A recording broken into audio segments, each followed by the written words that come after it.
Hello friends, एक और अध्याय में आप सभी का स्वागत है। आज अध्याय 12 में हम ये जानेंगे कि किशोर अवस्था क्या होती है, टीनेज क्या होता है।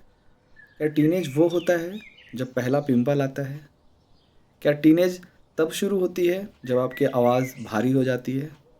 क्या टीनेज तब होता है जब किसी को देखकर आप आकर्षित हो जाते हैं? टीनेज तक क्या टीनेज का उम्र क्या तब आता है जब आपको लगता है कि आप कुछ बड़ा होने लगे हैं, कुछ बड़ा सोचने लगे हैं। तब आती है जब आप बच्चे नहीं रहना चाहते।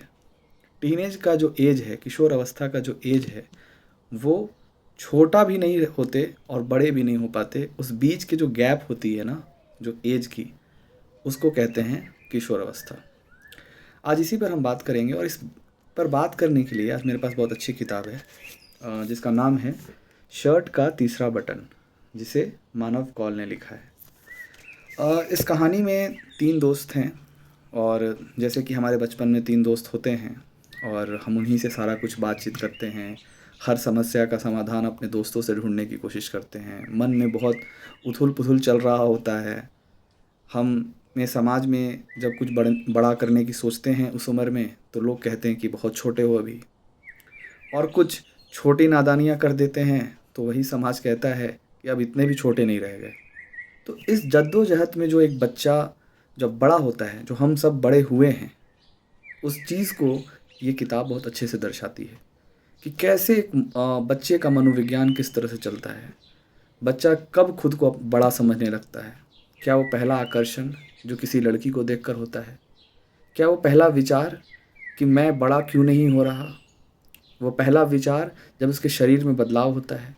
इन सब चीज़ों को बहुत अच्छे से मानव कौल ने बहुत अच्छे से पिरो कर दिखाया है और मानव कौल मेरे फेवरेट एक्टर में से भी एक हैं और उनकी लेखनी मुझे बहुत अच्छी लगती है।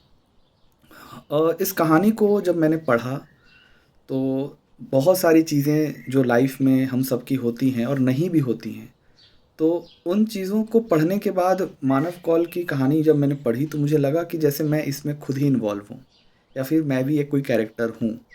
तो किशोर अवस्था में जितने भी चेंजेस आ रहे होते हैं, हमें जितनी तरह की गलत सही जानकारियाँ मिल रही होती हैं, फ़िल्मों को देखकर, आसपास के समाज को देखकर, और ख़ास करके जो एक बच्चा होता है जो बागी होता है, मेरा जो मानना है कि कोई भी बच्चा जन्म से बागी होता है और वो धीरे-धीरे सामाजिक होता है।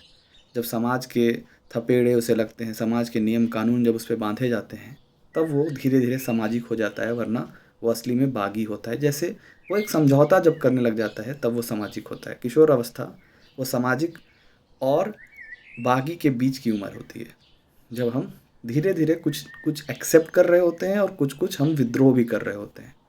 तो इस कहानी को आप लोग ज़रूर पढ़िएगा और इस कहानी को पढ़ने के बाद आपको समझ में आएगा कि जो वो एज आती है लाइफ में, वो कितनी डिफरेंट होती है और कितने हार्मोनल चेंजेस के वजह से हम गलत भी डिसीजन ले लेते हैं।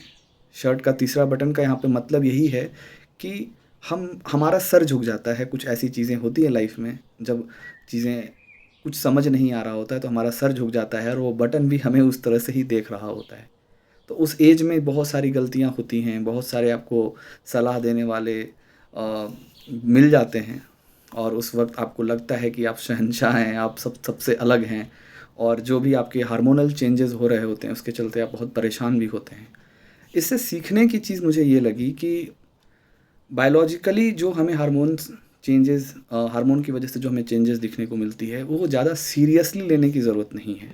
आपको बढ़ते उम्र के साथ वो सारी चीज़ें फिर बचकानी लगने लगती है। जब आप समझदार होते हैं तो आपको समझ में आता है कि जो भी आकर्षण, जो भी लव एट फर्स्ट साइट, जो भी है आप कह सकते हैं उसको, और बहुत तरह की चीज़ें जब आप कुछ नया पढ़ते हैं और उसमें आप अपने आप को ढालते हैं, कोई फ़िल्म देखते हैं तो आप उसके एक्टर जैसा बनने की कोशिश करते हैं, और जीवन से रिलेटेड जो छोटे-छोटे सवाल होते हैं, जो क्या, क्यों से शुरू होते हैं, और मनोविज्ञान में हमारे अपने-अपने ही आंसर बनने लग जाते हैं कि इसका आंसर तो यही होगा, ऐसा ही होता होगा, तभी तो ऐसे-ऐसे इमेजिनेशन वाले आंसर भी हम उस एज में दे रहे होते हैं। हमारे दोस्तों के साथ हम बैठ कर उस पर डिस्कस भी कर रहे होते हैं और आगे चलकर आपको बाद में पता चलता है कि ये सब हार्मोनल और केमिकल रिएक्शंस की वजह से हो रहा था।